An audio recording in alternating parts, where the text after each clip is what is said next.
दोस्तों, मैं हूं आपका होस्ट और दोस्त अमरवीर सिंह ढिल्लों। सिर्फ रेडियो के वीडियोस चैनल पे नहीं आने, रेडियो के साथ साथ जो हम किसानी का काम करते हैं वो, और कोई इंटरेस्ट की चीज़ें हैं वो, और प्लस जो हमारा मेन काम डाटा रिकवरी का है उसकी वीडियोस आएंगी। तो 4-4 दिनों के अंतराल के बाद मैं इस चैनल के ऊपर वीडियोस डालता रहूँगा, कभी रेडियो की और कभी डेटा रिकवरी की, कभी कोई और। सो दोस्तों, आज का जो मेरा वीडियो है वो एक जेल का कैदियों का आने जाने का रिकॉर्ड रखने वाला और बाकी सारा काम करने वाला जो एक सर्वर होता है, मेन कंप्यूटर, पावरफुल सर्वर जो सारे ऑर्गेनाइजेशन को चलाता है, जेल पर सिस्टम को चलाता है, उसको लेके मैं ये बना रहा हूँ। तो 15 दिन तक ये जेल वाले बंदे इधर उधर घूमते रहे हैं इसको करने के लिए, मगर कोई भी इनको सक्सेस नहीं मिला। तो अल्टीमेटली 2-3 दिन पहले मेरे पास ये सर्वर आया। चलिए मैं वीडियो शुरू करता हूँ, आपको सर्वर का सारा सिस्टम कैसे क्या सिस्टम मैंने किया एंड रिजल्ट तक आपको मैं एक जर्नी तक लेके जाऊँगा। और मैं अपने राजस्थान के श्री गंगानगर के सादुल शहर विधानसभा एरिया के सारे बंदों को बताना चाहूँगा कि अगर मैं कर सकता हूँ तो आप भी ज़रूर कर सकते हैं। चलिए दोस्तों, इस सफ़र के लिए स्टार्ट करते हैं इस वीडियो को और आप देखिएगा। तो इस प्रकार की 3 हार्ड ड्राइव थी, छोटी छोटी। ये थोड़ी मोटी हार्ड ड्राइव होती है, ये लैपटॉप की हार्ड ड्राइव नहीं है। ये सर्वर की 10,000 RPM यानी रोटेशंस पर मिनट, 1 मिनट में 10,000 चक्कर निकालने वाली ये बहुत ही हाई परफॉर्मेंस की हार्ड ड्राइव्स हैं। और ये मुझे मालूम है कि ये हिटैची की हैं, मगर इसको हैवलेट पैकार्ड HP अपनी ब्रांडिंग के अंदर इनको बेचता है। तो ये ओवरऑल हमारे पास 1, 2 और 3 हार्ड ड्राइवें उस सर्वर के अंदर से निकली, जिनमें से जिसके अंदर इसके फिर इस पूरे सिस्टम को हम रेड बोलते हैं, यानी कि 3 हार्ड ड्राइवें का एक ग्रुप बना के सर्वर में उसमें डेटा डाला और निकाला जाता है, जिससे कि परफॉर्मेंस बड़ी हाई होती है सर्वर की। तो जब ये फेल हो जाता है तो वो सारा रेड का जो ग्रुप होता है वो फेल हो जाता है। तो ये एक रेड की डाटा रिकवरी थी सर्वर की। चलिए अब हम उस सर्वर के पास जाके सर्वर को देखते हैं कि सर्वर किस प्रकार का है।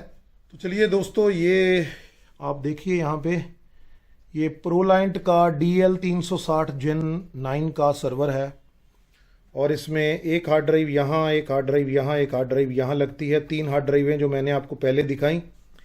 बाकी बेस इसकी तकरीबन 4 बेस और खाली हैं। और सर्वर का अंदर का भी मैं आपको डिटेल दिखाता हूँ। ये डबल प्रोसेसर के साथ है, रैम भी इसमें अलग अलग डबल चैनल पे लगती है। यहाँ पर इसका पूरा फ्रेम है जहाँ पर इसका SAS इंटरफेस का कार्ड लगा हुआ है, जो इस चैनल के माध्यम से यहाँ पर आता है और 2 सेक्शंस में बंट जाता है। 4-4 हार्ड ड्राइवों को कंट्रोल करता है। पूरा एक ज़बरदस्त टनल टाइप सिस्टम है इसका, हवा के फ्लो का, जो जब इसके ऊपर ढक्कन लगता है तो हवा का फ्लो इस साइड में मार के एंड तक निकालता है उसको।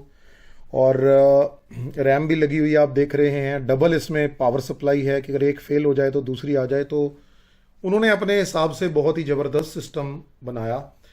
तो दोस्तों क्या है कि जितने भी बंदे इस प्रकार के सर्वरों का काम करते हैं वो जुगाड़ करते हैं ज़्यादातर। मेरे पास इसका जुगाड़ नहीं है, प्रॉपर सेटअप है। मैं आपको वो दिखाना चाहता हूँ। मेरा दोस्तों ये जो सिस्टम है इसमें PC3000 SCSI SAS2 का टूल लगा हुआ है, जिसकी ये तारें बाहर निकलती हैं और ये चारों तारें मेरे टूल की हैं। ये कोई कार्ड नहीं है जो मैंने लगाया हुआ है, प्रॉपर टूल है मेरे पास इसका। तो दोस्तों टूल मैंने आपको दिखाया, तो टूल के माध्यम से अभी क्या है, मैंने हार्ड ड्राइवों को ऊपर लगा दिया है। ये पहली वाली जो आपकी सास हार्ड ड्राइव थी 600 GB की, ये डिफेक्टिव थी। इसको टूल के माध्यम से इसमें क्लोन किया गया। बाकी दो हैं, ये भी फेलियर के कगार पे हैं, मगर इनकी मैं रिकवरी थोड़ी आसानी से कर पाया। तो 3 मेरे पास ऐसे ये इनकी क्लोन कॉपीज़ बनी, और क्लोन कॉपीज़ बनाने के बाद फिर मैंने इन क्लोन कॉपीज़ को एनालाइज़ किया। एनालाइज़ करने के बाद मुझे मालूम पड़ा कि हाँ, इसमें जो रेड का इंटरफेस है, पहली ड्राइव कौन सी है, दूसरी कौन सी है, तीसरी कौन सी है ग्रुप के अंदर, क्या उसका पैरिटी कैसे डिस्ट्रीब्यूटेड है, उसके अंदर का जो ब्लॉक है वो कितना बड़ा ब्लॉक है इसमें। तो ये सारा काम करने के बाद मैं इसके डाटा तक पहुंच पाया। डाटा इसमें दोस्तों 2 पार्टीशंस में था, सी ड्राइव और डी ड्राइव। डी ड्राइव में उनके पास एक डाटाबेस का फोल्डर था जिसके अंदर बहुत ज़बरदस्त उनका 70 GB का वो सारा डेटा था, जो सारा उनके जेल के सिस्टम को चलाता था। तो वो फिर मैंने अपने स्पेशलाइज्ड टूल्स के साथ रिकवर किया। रिकवर करने के बाद मैंने दोस्तों उसको एक हार्ड ड्राइव में डाला। चलो उस सिस्टम पे चलते हैं अब। तो दोस्तों मैंने इस हार्ड ड्राइव के अंदर वो सारा डाटा डंप कर दिया, और नहीं, इस हार्ड ड्राइव पे डंप कर दिया, और ये उन्होंने मुझे अब हार्ड ड्राइव दी है जिसके अंदर मैं अब उसको देखो कॉपी कर रहा हूँ। तो 2 घंटे 40 मिनट के बाद I will be able to complete this case, and सारा सर्वर का काम मैंने उनको फटाफट करके दे दिया। तो चलो दोस्तों, अगर आपके पास कभी भी कोई फैक्ट्री का, किसी अच्छे enterprise, small medium business enterprise का कोई सर्वर हो, कोई नेटवर्क अटैच स्टोरेज हो जिसकी आपने डाटा रिकवरी करानी हो, तो आप हमारे साथ संपर्क कीजिए, हम अच्छा काम आपको करके देंगे। मेरा नंबर है 9478600256 और 9815000133 9815000133। अब मैं आपसे विदा लेता हूं। जय हिंद। मैं हूं आपका होस्ट और दोस्त अमरवीर सिंह ढिल्लों।